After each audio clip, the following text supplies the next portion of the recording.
somebody's coming, a tech person, winning at this game called life. We are winning at this game called life on this fine Tuesday. Happy Tuesday, everyone. It's Victorious Voices. Here we are. Let me transition this real nice. Watch how this goes. What? Oh my God, I'm turning into a pro. Good morning. I'm not doing a breathing exercise with you. I'm not doing it. Good morning. You inhale peace, joy, love, harmony, and exhaling anxiety, depression, all that. And frustration and irritation and anything that's going to prohibit your life of the true freedom that you know you deserve internally. I love that exercise. I know. He wanted me to do that exercise this morning, but if I do it, I probably will fall asleep. So I want to be very much present because I feel like we have an amazing topic this morning to discuss. And I feel like it's very valuable and it's very important for us to be able to spread the message. And we will, at the end of this, be able to do a breathing exercise technique so that we can do it by example and also pass on the information to you all. Oh, so you're going to give it to us at the end. At the end. And see, people work differently, right? Like Niki comes in here, she's energetic, she has an agenda, like, okay, what she's going to speak on about.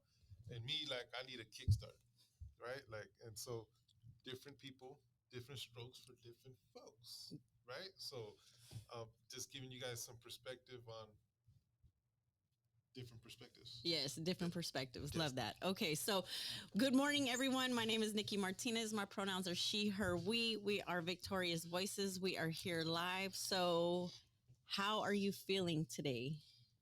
I am feeling victorious. Are you? Yes. Winning. It's like victorious. I am feeling so many different things, but I'm feeling excited. I'm feeling appreciated, and I'm feeling generous. So that's how I'm feeling today. And sometimes it's hard just to pinpoint a specific feeling. And for me, it's because I'm just all over the place. Like, being that I'm all over the place, and I'm just being honest with you guys. Like, I'm on like this project, that project, and like this project's going excellent, and this project needs some support. And so it just this different inconsistent cycle of feelings that just come. And so right now we're on Victorious Voices. We're on Victorious Voices. So yes. What? We have to show up for our people. Yes. I love that. So I'm going to start out with a quote, right? As I do. I'm going to give you something to ponder on. Are you ready for it? I'm ready for it. Are you sure? No, but I'm ready for it. I know you're ready for it. You stay ready, so you ain't ever got to get ready. I'm already knowing that. So what we're talking about today is we're talking about mental health, right? And the challenges that we face in mental health.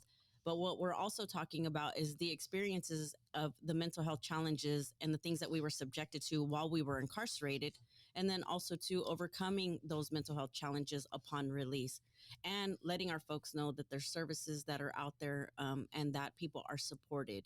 And I think that's the biggest thing. I read a quote this morning, and one of the things was, just knowing that you're not suffering alone is key. And a lot of times, there's so much stigma behind mental health, and there's so many things that don't get discussed due to shame, due to fear, due to all these other, imaginary, I think, stigmatisms that have been placed on it due to other things. But really, in all actuality, we've all experienced those emotions. Right. And I think that's the thing that connects us. And it's our perspective on our mind that ultimately fuels us to make decisions and have our own judgments.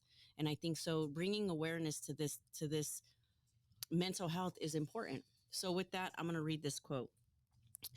If we start being honest about our pain, our anger, and our shortcomings, instead of pretending they don't exist, then maybe we'll leave the world a better place than we found it. And that was by Russell Simmons. And I just thought that was so, a lot of times we get so caught up in our own mentality about, like I said, like the shame or the fear or isolation that creates us to just ruminate in our own pain that ultimately it creates the negative consequences for ourselves, and it fuels our mental health to deteriorate, right? And I think of all of the different things that we experienced, and and it's important, if nothing else, to, once you have the awareness, and once you speak to it, right, then it loses its power. And I think that that's really kind of an important conversation to have. It definitely is, and like as you're speaking, the quote, and I'll be honest, like I tend to sometimes hide like my fear, my pain, what's going on with me being in a position of leadership. Mm-hmm. Sometimes leaders like just hide that because of the employees, the community, the youth individual families that we work with. So that's a process, right? That needs to be like understood. As I'm looking up at the comments on the Facebook screen, I see justice for Munoz, right? Liz and Carlos, and we're always giving perspective on like our experience and the mental health, the suffering that we experience in the incarceration, Mm-hmm. and the system induced traumas that we went through, and like our mental health and inhumane isolation, torture, but then the perspective of the families that have experienced being victimized, Mm-hmm. and victimized in ways of losing their loved ones, right? Like their mental health, like what does that feel like going into uh, a courtroom and confronting the person that did harm to you. Like I can't even put myself in that situation or circumstance, right? So these are all different. We're all affected Right. by this mental health. The whole COVID-19, uh, the school systems, the kids on probation, on parole, the families that have been victimized by harm. Like this goes on and on and on. The whole COVID-19. Look, in the education system, the kids were given a laptop, right? Okay, here's a laptop. You got to learn from the house. And so during that time, that was all the families across the United States and the world were trying to figure it out. Mm-hmm. That laptop was the starting point of like getting them used to some type of technology, which led into the Instagram. That was already there in place, but now it's like, okay, everything's technology. This is my world. This is what I'm living. Like, so that affected the mental health as well. Mm-hmm. Yeah, for sure. So this is definitely a conversation that needs to be had. Mm-hmm. Mental health is important, and you don't have to, like I said earlier, be lived experience to experience it. So what do we do when we're experiencing these mental health challenges? I think the biggest thing that we do is we begin to normalize our challenges, and recognize them for what they are, and we change the narrative, instead of making it appear that it's a negative thing. Instead, we need to normalize it, right, and normalize having that conversation so that we can get the accurate support or the accurate help, or put things into place that can help us take the next steps that could be maybe improve the quality of our mental health in some way, shape, or form. Um, and I think it's important. It's important for us to do that, no matter who we are or how we're functioning. Like you said, you made a valid point, right? You're in leadership, so the conversations with the people that you can have are limited. The people that you can have those conversations with are limited, but it doesn't mean that they're non-existent, and it's up to us to be able to realize, like, no, I do have so and so in my life. I can reach out to such and such. There is this support network here, and I can go there, and I know that I would feel safe there. And getting all of that out, it's the cleansing of the mind is important. And that's the how to, Mm-hmm. like, and there's different how to's. Like, I have a dog here next to me, my dog, my road dog, that I could come to and like on a like professional level, right? Mm-hmm. And like express myself and connect, like Yeah. maybe conversations that like I wouldn't have with no other employee or in position of youth empowerment, right? Mm-hmm. And so that's a support network for myself.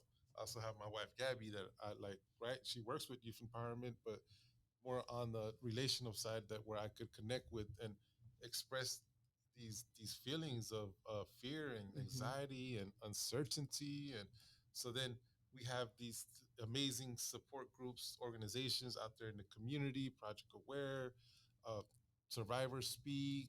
I'm just throwing different organizations that there's, you got to find that, like, and we could name all these different ones, or it might just be that neighbor Mm-hmm. or that one person that you really don't even have a shared lived experience with, but you made a connection with, right?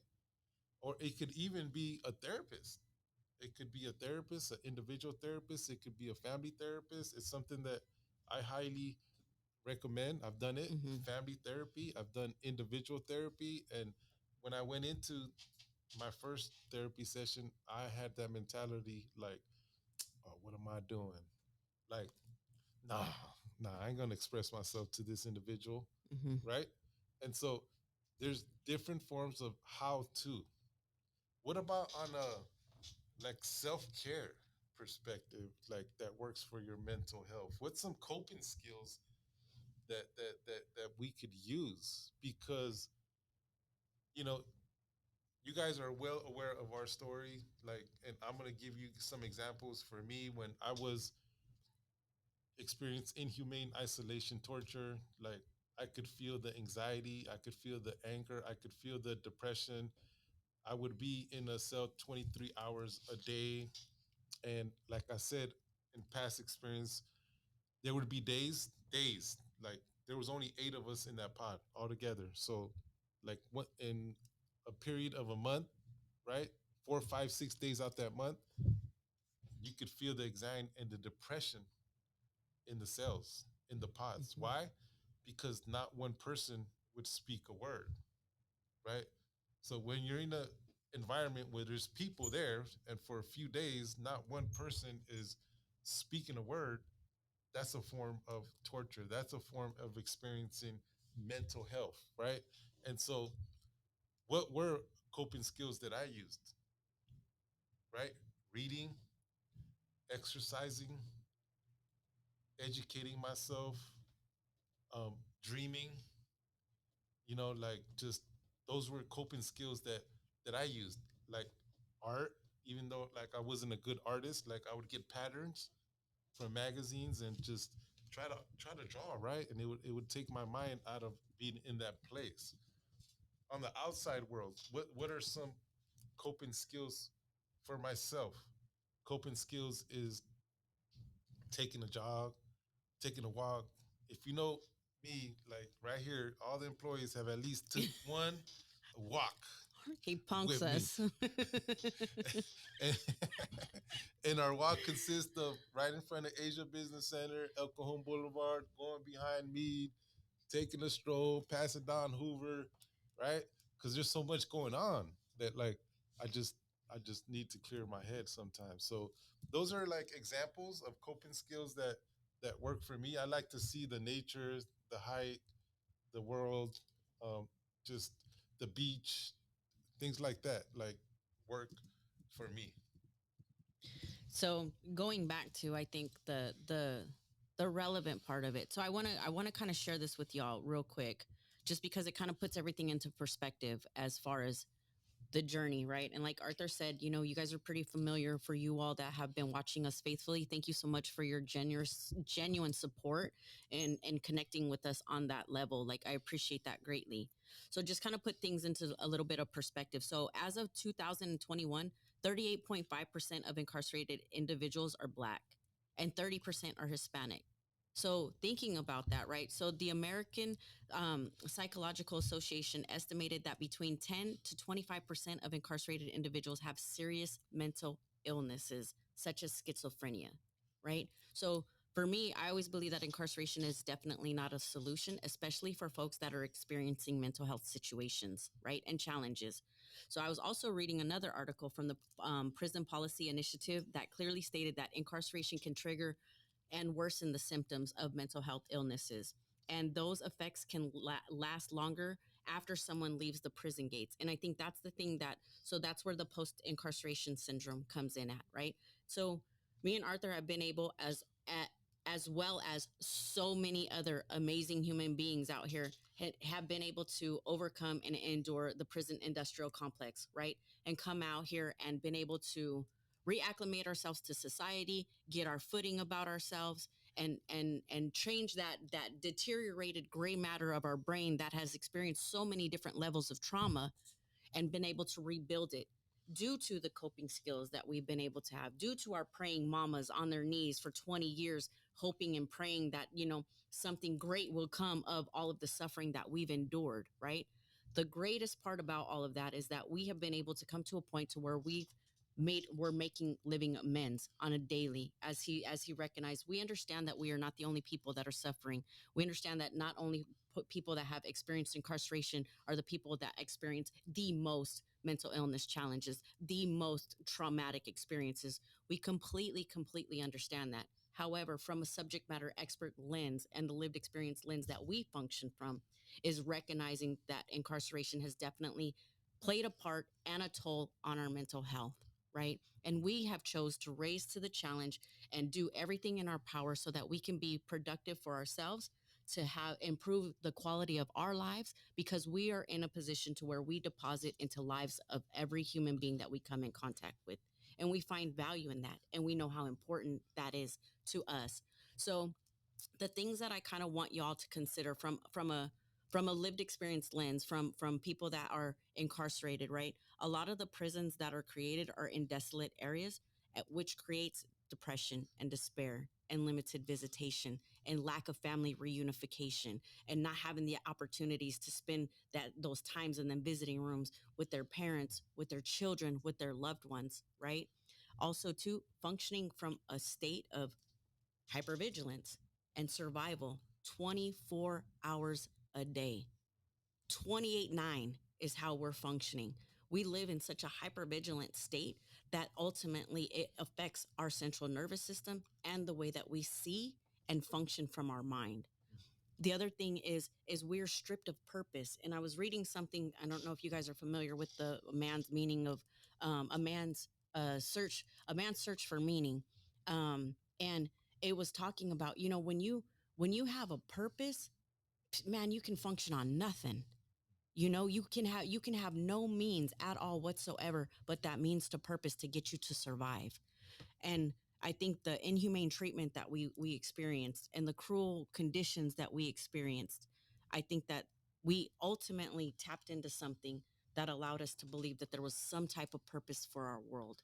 I know when I was in the segregated housing unit and I was experiencing isolation torture, and they had stripped me of everything, and they weren't bringing me toilet paper, and they weren't bringing me pads, and they had stole my toothbrush and took my blankets, and I was in this concrete cell with nothing, right? I remember, like, I didn't know if I was going to make it. Like, I really struggled, like, bad. I didn't know if I was going to make it. And I already had the mindset that I was already never going to get out of prison anyway.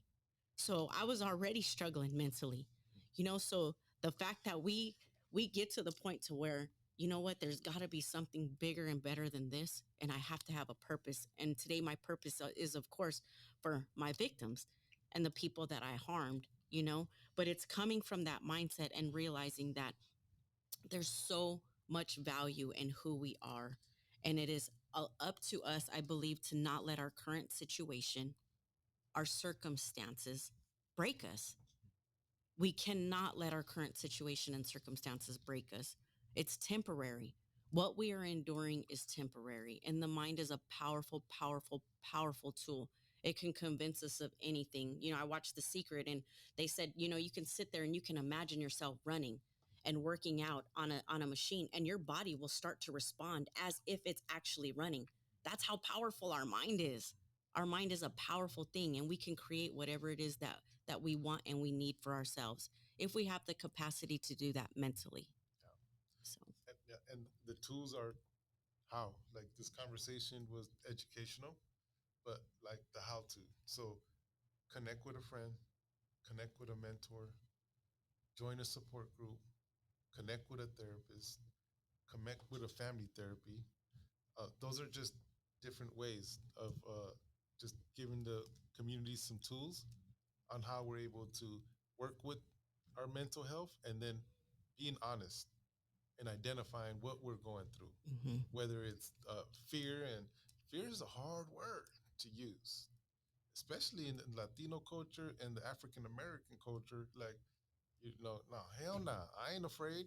Like, that's a powerful word, but that's the reality in a lot of youth individuals and family. We're just afraid to admit it. So those are just tools that our community, Victorious Voices community, could use. And this is a live conversation. This ain't just mental health awareness month. And no, it needs to be mental health awareness month, every day. Like, there needs to be awareness in it.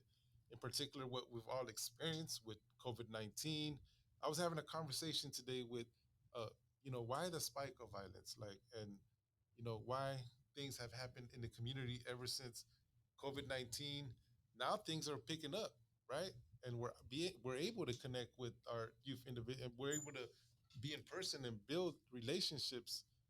But why? And it was hard for me to express it. There's all kinds of different reasons of why, right? Technology, social media, um, our youth having a sense of belonging. They're finding it in Snapchat, Instagram, right? That's where it's at. Some, right? So there's all these different perspectives that's happening right now, but it all boils down to everyone wants to belong to something, to have that sense of purpose of whatever that is. We've found our sense of purpose. What is your sense of purpose? What gives you that motivation, that drive, that passion to be a part of something, to volunteer, to connect, to work with somebody, whatever that might be. So just giving the community some perspective on what we can do as a community to bring healing, to mental health. Yep. So we only have a couple minutes left. Thank you all very much for joining us. I want to just remind everybody that our heal event from Trauma to Triumph is June 4th from 6:30 to 11. So you can still get your tickets now. They're online. Definitely. We would love for you all to just bless us with your presence, to come celebrate. It's going to be an amazing evening. We're super excited about it. So hope that you're able to get your tickets. We also wanted to let you all know that we will not be here for the next 2 weeks. Wah, wah. We're not going to be returning until after our event. We have a lot of things that we're trying to put into place so that we can have an amazing evening. So we won't be back until June 7th for Victorious Voices, and that will be after our event. Did you have anything else you wanted to say? We won't be here for Victorious Voices, but we will be going live, connecting with y'all. So, because they put, let me tell you, they put him on live restriction, and he doesn't know how to. He doesn't. Yeah, he doesn't even know how to function on being. I'm breaking all that. Like, I'm just going rogue, and we're going all the way live, baby. Okay, we're bringing it back. So we're gonna do a breathing exercise real quick because that's what we said we were gonna do. You ready? Yes. You're gonna lead it this time. I have faith in you. Oh, ready? Okay. Okay, so we're gonna inhale. And when we inhale, we're going to inhale peace, love, joy, and happiness. So this is an example. Inhale. When I say exhale, we're going to exhale anxiety, depression, fear, and all them ugly feelings, okay? So we're going to inhale peace, love, and joy. Inhale.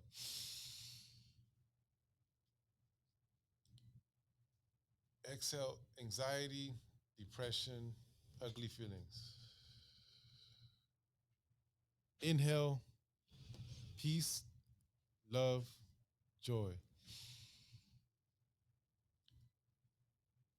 Exhale anger, frustration, anxiety. Last time. Inhale peace, love, and joy.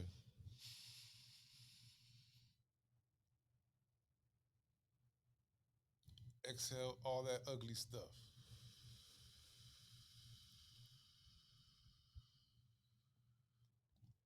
Woo! I love that. Get See, rid of all that ugly stuff. You don't need it. You don't need it. that works for me, y'all. All right. Y'all have a wonderful, wonderful week. Do something good for yourselves. Thank you so much for just being the family that you are and the support networks that you guys have been for us. We appreciate y'all so much. Thank you. Thank you.